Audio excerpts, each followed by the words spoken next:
Well, first of all, I want to say how grateful I am to the Swiss government and Terre Homme for providing this opportunity to tell everyone here the present condition of justice for children in Bangladesh and what we have been able to achieve with the help of the Bangladesh government and with the support of our partners.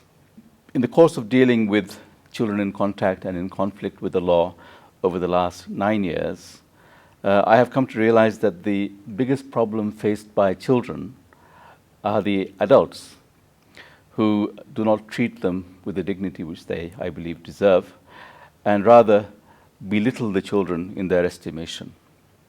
As I see it, it's all a question of attitude of the adults towards the children. Adults feel that they are superior because the children are small, because the children are powerless, because they are vulnerable due to their dependency on the adults.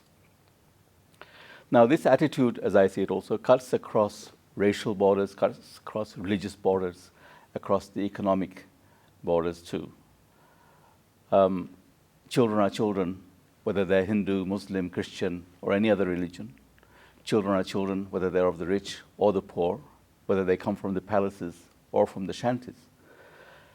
But the attitude towards the children, the unfortunate attitude that adults have towards children, is most noticeable in the case of children who are misbehaved or have found themselves somehow in conflict with the law, having done some wrongful acts, wrongfully in our view, but then we don't know what the children have in their mind when they do acts which are, in our view, wrongful.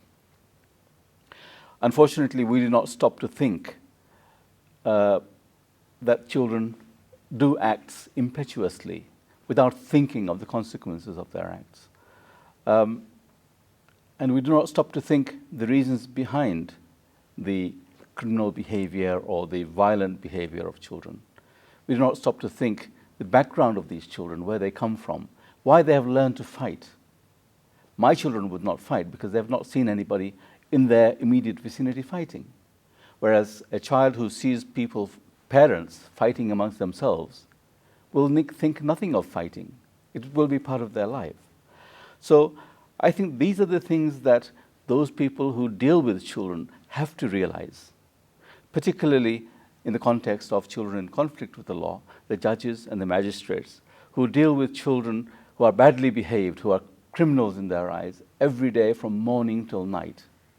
So these magistrates and judges, who generally come from middle and upper class backgrounds, from educated families, they don't realize what it is like for those children in front of them to have gone through life of poverty, of violence, in the immediate family situations. Now, what do we have to do to get the judges and magistrates to realize that the children are children? I think most important of all is the fact that we need training. We need to provide training to the magistrates, to the judges, for them to appreciate that the children who appear before them were not born as criminals. Those children who are offending children in front of them are just like their own children. And at one time, they were innocent.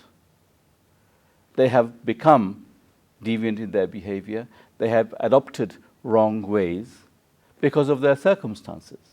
A child steals only because he had not been provided with the necessary things that he needs in life.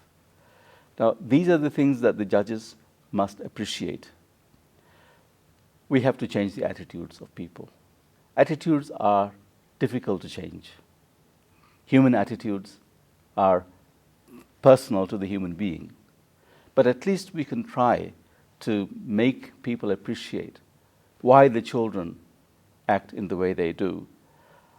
We have to get everybody who is concerned with children to realize that children are children and that they will behave differently from us adults.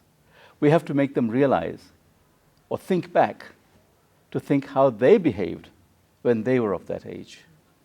We have to make them realize, to think and look to their immediate relatives to see how their sisters' children are behaving, whether they are in any way badly behaved, and if so, why. To look at their neighbors, to see if their neighbors' children are behaving badly, and if so, why. And if necessary and if possible, go to the shanties and to see the conditions that those children are coming from. That is most important, for us to realize why they are doing it, and then to deal with them in a way which is in their best interest.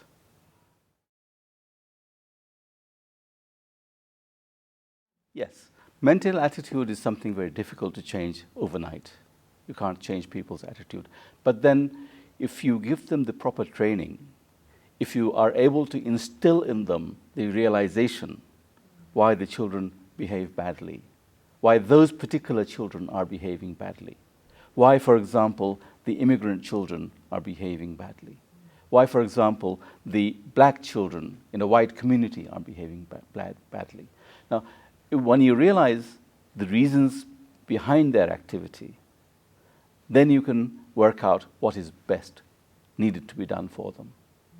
And as I say, attitudes don't change overnight, but if in individual cases, the judges are given time to reflect, time to see the reasons, the background reasons for this child behaving in this way, then I believe sooner or later, possibly after 2 or 3 cases of the same nature, he will realize that these children are behaving in this way because of their deprivation, because they have not been provided properly by their parents, by their community. And who's at fault at the end of the day?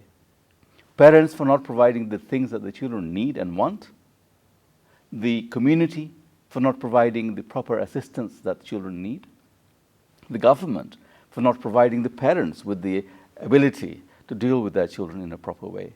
So we need the governments also to think how the families can be brought up to a level where they will be able to support and properly advise and guide their own children.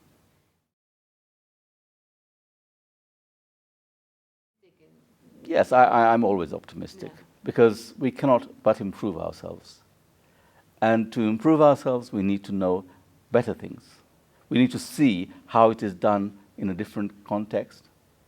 If it is done better than the way I'm thinking, I would like to adopt that better way to make life better for my children, for the children who are around me.